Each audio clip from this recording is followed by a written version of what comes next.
God and still feel discomfort. I just want to share something about what I find so uncomfortable. Not too long ago, just last year, I went to Enchanted Kingdom with my friends. And I was talking about this to Al and Sam in the car last night. And I was saying na, sa totoo lang, I'm so afraid of roller coasters eh. Nakikisama lang talaga ako. But every time we ride and every time we're about to ride, I'm the most scared, as in my heart is about to stop beating when I see the ride. I mean, I'm gonna prove it to you. If you can see, I'm the one over there holding my head. That's Al and Miko. They're laughing, they're having fun, but I'm freaking out so hard because to me, it's uncomfortable. I mean, there's another ride. You guys know the log jam? See, look at that. I mean, Vinay's over here. Vinay's just like, oh, we're gonna go down.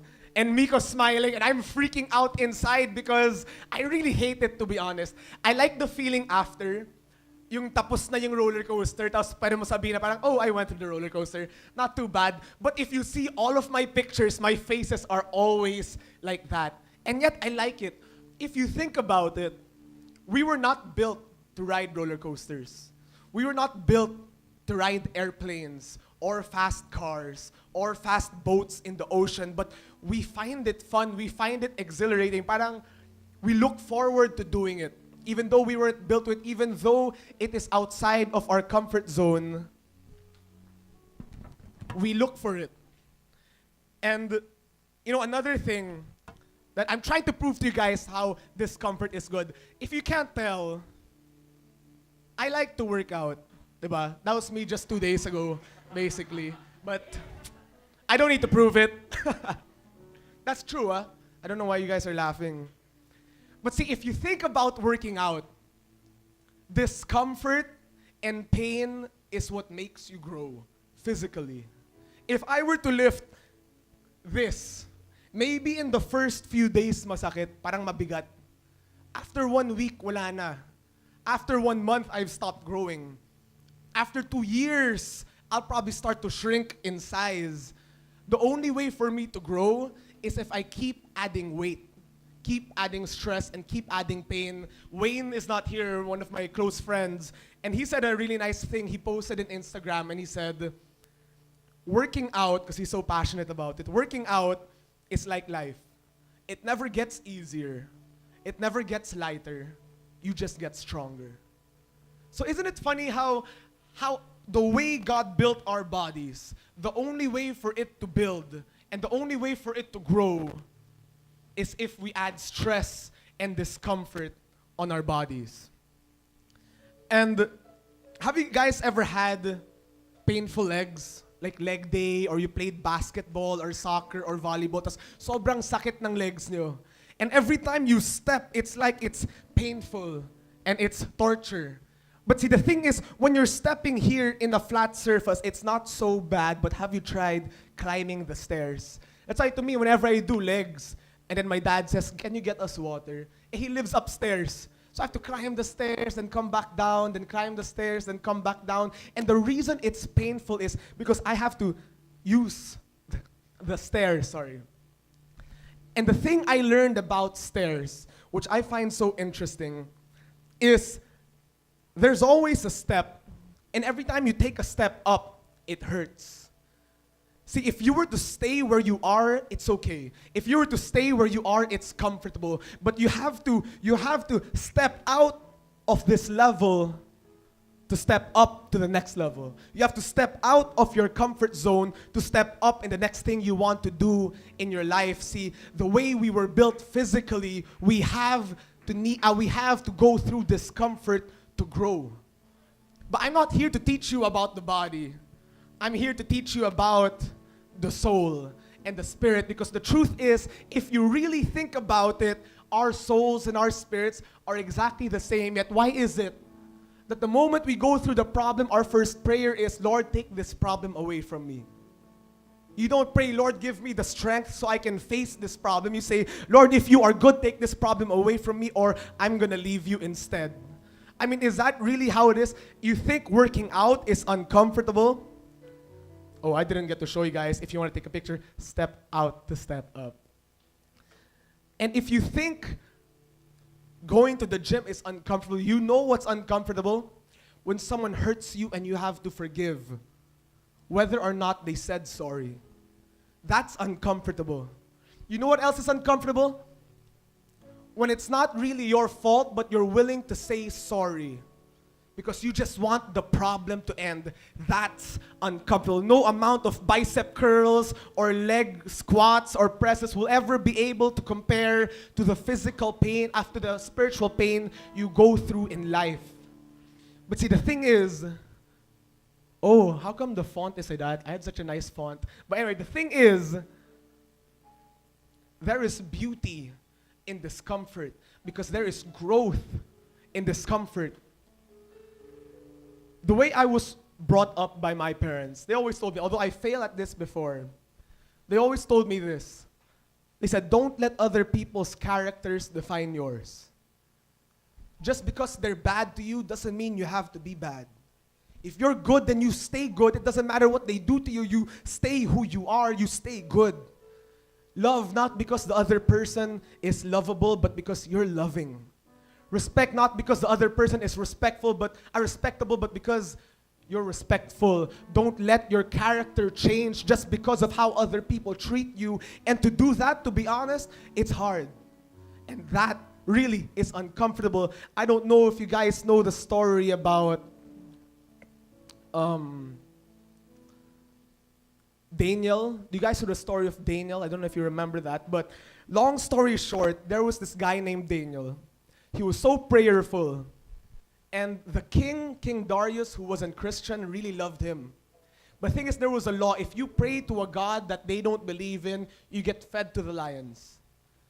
His servants found Daniel praying, and they told the king, you have to have him killed. And so he said, okay, fine, I need to send this guy to the den of lions. And yet the king himself was hoping he wouldn't die, although he knew he probably would.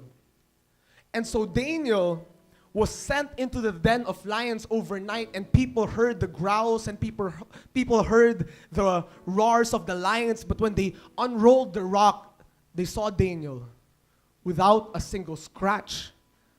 He was thrown into discomfort, but God comforted him in the den itself. Do you guys know Shadrach, Meshach, and Abednego? I know only because of their names. I had to search the story kanina. No, joke lang. But Shadrach, Meshach, and Abednego were three guys. Basically, long story short again, the king told them, you have to bow down to me. And they said, no, I only bow down to my one and only true Savior, which is God. And so the king said, if you don't bow down to me, you know the punishment. I'm going to throw you in that furnace and you're going to die within seconds. And he said, you know what? You can throw us into the furnace. I know my God can save me. But even if he doesn't, he is still good. See, maturity is when whether or not God helps you in your situation, you're still going to praise him, you're still going to worship him. And they went into the furnace. And 3 people went into the furnace, and the people outside, including the King Darius himself, saw 4 men inside. He saw 4 silhouettes. So he couldn't understand who else would go into this. When they came out, they didn't even smell like smoke. They were thrown into discomfort, yet God comforted them in the furnace. You guys know the story about the boat. When Jesus was in the boat with his disciples, you guys remember that, the apostles, and there was a storm. And Jesus was sleeping despite the storm, and they were panicking, and they said that we're probably going to die, and yet our Lord here is sleeping. I honestly don't know how Jesus slept through a storm because their boats didn't even have roofs, so for sure nabasa siya. But despite the storm, Jesus got up and he calmed the storm. They were thrown into a storm and he comforted them within the chaos.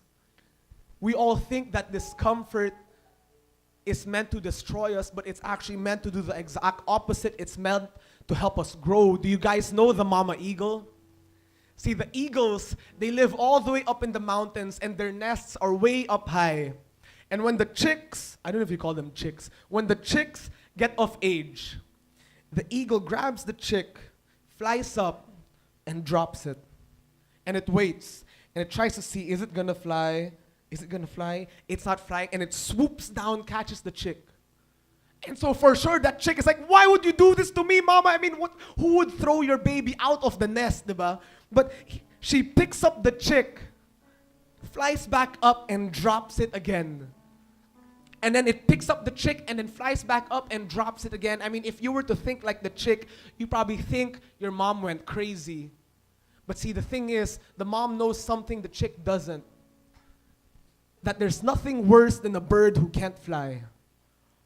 That there is, despite the suffering the chick was going through as it was falling and falling and falling, there was a glory that the suffering could never compare to, that if they start to fly, they'd live a whole completely different life, but they won't get there unless they go through the uncomfortable. The thing is, at the end of your comfort zone is where growth begins. See, the way I see it, honestly, and I'm not going to take too much of your time, the way I see it is, if you're standing right here, there's a circle around you, and that's your comfort zone. And we think that to leave our comfort zone, we have to step out and leave it over there. I don't think that's how it works. The way I see it is, if this is your comfort zone, and God tells you to move and do something like, Lord, I don't want to have to forgive this person because he or she really hurt me, but just because you told me, I'm going to do it anyway. I'm going to step out in faith, and I step out, and in my pain and in my discomfort, God comforts me. And then there's a next step. And he says, you know what, you have to go to this person, you have to bless them, but I can't bless them because I have so much lack, I've got bills to pay, I don't want to have to give someone something I don't have, but because you are good, I'm going to step out. And he comforts you. And you got to step out, then he comforts you. Then you step out, then he comforts you. And you look back, and your comfort zone has grown. See, I go to the gym. 10 pounds used to be painful. 10 pounds now is in my comfort zone.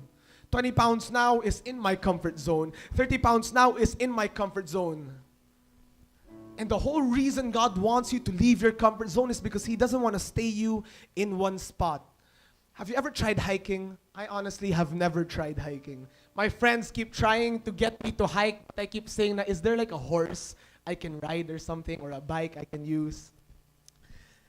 But I don't know if you heard the metaphor. Every time we're in church, they always talk about mountaintops and valleys.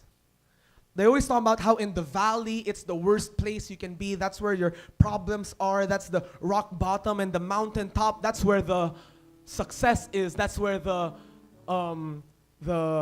basically all the good things and the victory. That's where the victory lies, in the mountaintops. But see, the way I see it, I think it's so easy to get stuck in the valley. Yeah, that's where your problems are. That's where your depression lies. But I get to walk in flat surface. There are trees all around me. There's grass. There's food everywhere I go. It's not uncomfortable. It's so easy to stay in your valley because, yeah, I want to reach the mountaintop one day, but no one ever talks to me about the journey. No one ever talks to me about how hard it is to climb the mountain. Sometimes you go through the worst problems you can ever go through, and you tell yourself, I'm in the valley. No. You're closer to the peak than you think you are, because if it's hard, you're probably climbing the mountain already. See, the hardest part of the trip is not in the valley. The hardest part of the trip is when you're closest to the peak, where there is no more grass, where the trees are harder to find, where food is more scarce, where the air is thinner, it's harder to breathe. But if you give up now, you'll never be able to see the mountaintop and the scenery. But the thing is, God is a God who comforts, not a God for comfort. And you're probably thinking, like, what exactly does that mean? He comforts you because you're good. When He asks you to step out of your comfort zone and you do, He will reward you with comfort, but He doesn't expect you to stay there all your life. Yes, you conquered one mountain, but you don't stay in that peak because there's so many other mountains in your lives you have yet to conquer. Everyone tries to pray, Lord, just keep me happy, just keep me comfortable. I'm okay na here. You don't have to worry about me. You don't have to shake my comfort or anything. But you have to be willing to go from discomfort to discomfort, because the truth is, faith is moving from discomfort to discomfort without doubting God's goodness. Where you can step out of your comfort zone and it's so painful, and you can still tell yourself, no, I'm going to worship no matter what. I don't know if you were there last Sunday when I was doing the announcements. And I was so broken inside because that week I found out so many things that were done to me, done to someone else, done to a family member. And it was so hard for me to forgive people. In fact, there was this one problem I was facing where I never faced a problem this hard personally. And I really couldn't find the strength in me to forgive. And so when Sunday came, I knew, okay, I have to go up on stage and I have to do the announcements. I have to smile and I have to tell people that you are welcome here. But inside there was so much chaos, there was so much storm, I didn't want to. That's why when I went up on stage, I don't know if you remember, I started to tear up because I said, you know, the truth is, I don't want to be here. When I was in the parking lot after I dropped my parents in church, there was so much noise in my mind telling me you shouldn't go to church and you shouldn't do this and you shouldn't do that because you're in pain. And I had to drown out my doubts with worship. And I told myself, you know what, it doesn't matter how I feel, because how I feel is not me, and I'm going to worship whether or not I want to feel, whether or not I feel like worshiping. You know, I keep talking here about how you should, and you should, and you should, as if I didn't have to do it. But the truth is, I had to do it. For 5 years, I was depressed. My friends probably don't know that. Some of them do. But for my last year in high school and the rest of my 4 years in college, I was so depressed, so broken. I was trying to make people laugh. People always told me I'm so funny, but the truth is, I wasn't trying to make them happy, because there's one person who said the most depressed people are usually the funniest because they hope that you don't have to experience what they're experiencing. I was more selfish. The only reason why I tried to make you laugh is in hopes I'll be able to laugh. And I was so broken inside. You know what? I shared a poem last time, and I felt like when I was worshiping last, when was this? Thursday. God told me to share another poem, and I was like, what poem? I don't have another poem. Do I just pick one up? And he just, in the dining table, gave me word per word a new poem. And I just wanted to share it because my last one, it was so personal, it was just about my story. And I know that it doesn't matter who you are, it doesn't matter if you're rich or you're poor, or the pastor's son, or a drug addict's son, or if your dad left you, or if you have the perfect, pitch perfect family. You can go through depression. I'm proof of that. I have such a wonderful family. If you just look at us through a picture, you'd think everything is okay. And yet for 5 years, I was depressed. I have a friend here, Sam, and she's so good with dreams. Every time she has a dream, she tells us. And she remembers even dreams from years ago. I'm not like that. There's only one dream I remember in my whole entire life. I was 4th year high school, and there was this shore, and I was in the ocean. And I was trying to swim to the shore. And it's like I wasn't moving, I was drifting backwards. And I would try to swim harder and harder and harder until I gave up because I couldn't breathe anymore.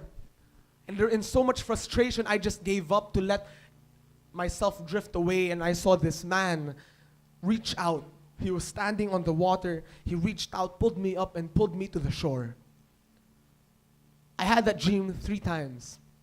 And God spoke to me and he said, you keep trying to succeed in life. You keep trying. See, you can be successful financially, but to be successful spiritually, you can't do it on your own. And he said, that shore, that's happiness. That shore, that's joy. That shore, that's fulfillment. And you're struggling so hard to reach it. But you can't, because the only way you'll ever get to it is through me. And so I wrote this poem about how I felt. And it's called To the Shore, because I always associated depression with drowning.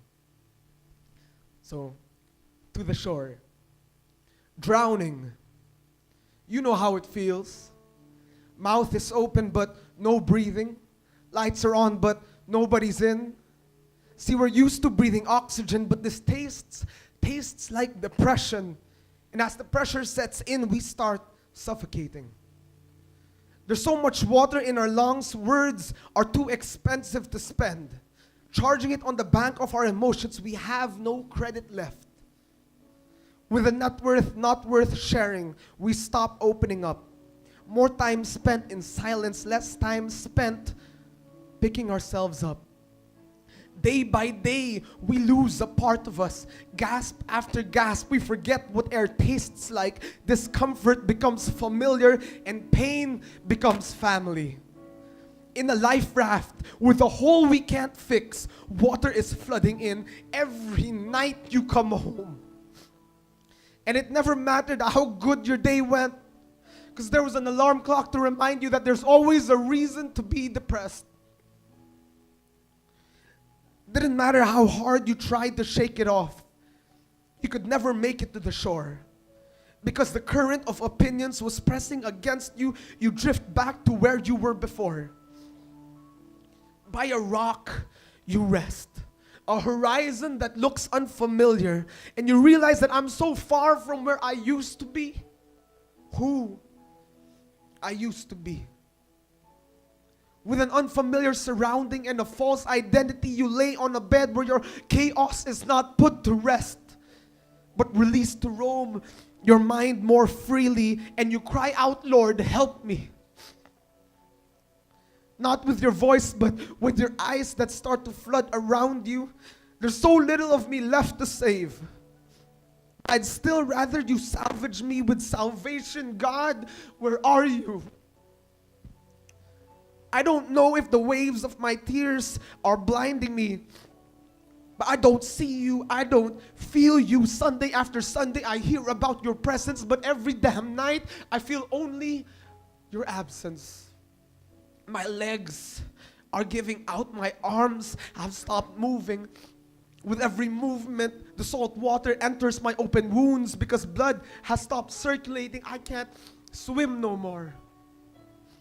I've considered letting the current of doubt take me, but I'm too afraid of what might happen, fearful of the future more than the present. Your presence is all I'm asking for.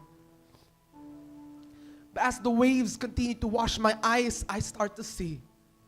After struggling to swim, I float still and I look above and see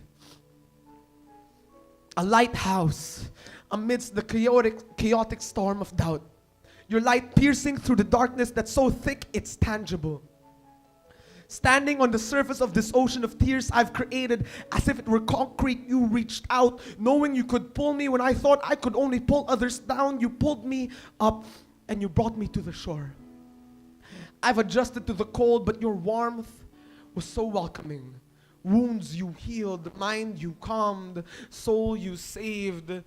See, I'm here talking to you about how we're here trying to grow, and so we have to step out in discomfort. And sometimes we tell ourselves, because I know I told myself this so many times, that Lord, if only you knew what I was going through, maybe you'd do something about it. And the truth is, He does. In the Bible, it says that He went through every single temptation so that you will never be able to tell Him that you don't know what I'm going through, because He went through more than you. And to close, I just want to share a story. See, of all the verses in the Bible, I have this one favorite verse. And it's Luke 22:42. And if you read it, you won't understand why it's my favorite verse. Basically, Jesus was in the, you know what, I'm just going to make you kwento na lang the story because it'll sound so much better. When you look at Jesus, we all have this image in our minds of, you know, that statue where He holds a heart and He does this. And we think that He's just floating around, like, oh, bless you, oh, bless you, bless you, bless you. And that's the image we have. Here's this perfect guy who floats around the world, has no care in the world, and if he gets spears on his hands, like, oh, okay.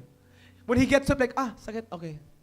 That's what we think, but in this one verse, Luke 22:42, I think personally, it shows his humanity more than any other verse in the Bible. This is one verse in the Bible where Jesus exposes his heart more than any other verse. And he knew when he was going to be taken. He knew that the guards were just minutes away. That they were going to take him, they were going to whip him, they were going to pierce him, they were going to beat him. And so he told his apostles, let's go up there in that garden and let's pray, because I feel like I'm about to die. Like his soul was on to death. That's how depressed he was. You never hear about Jesus sad or depressed or broken. And he was in the garden and he knelt down and he prayed to God and he said, Lord, I'm scared.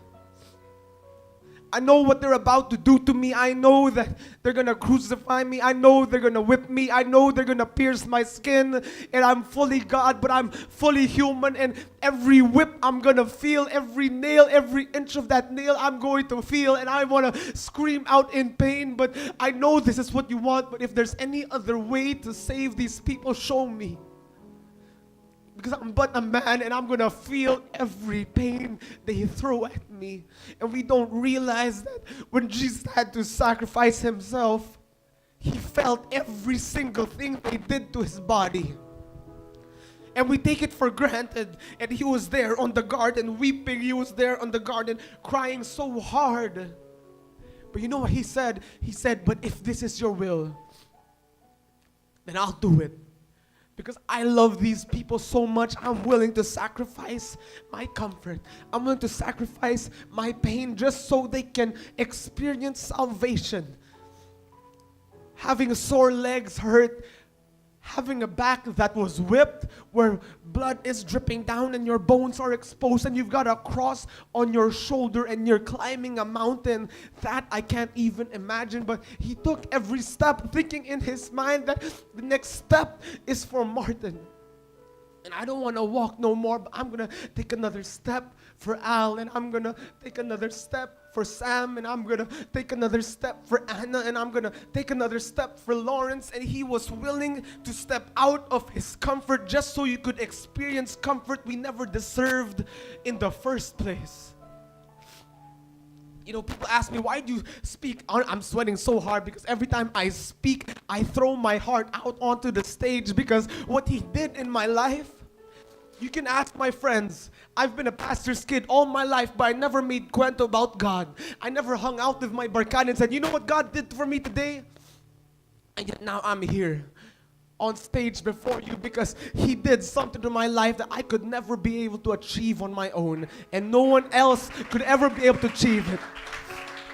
That's why I pour out my heart every time I'm on the stage, because I'm experiencing something that I hope you can experience one day as well.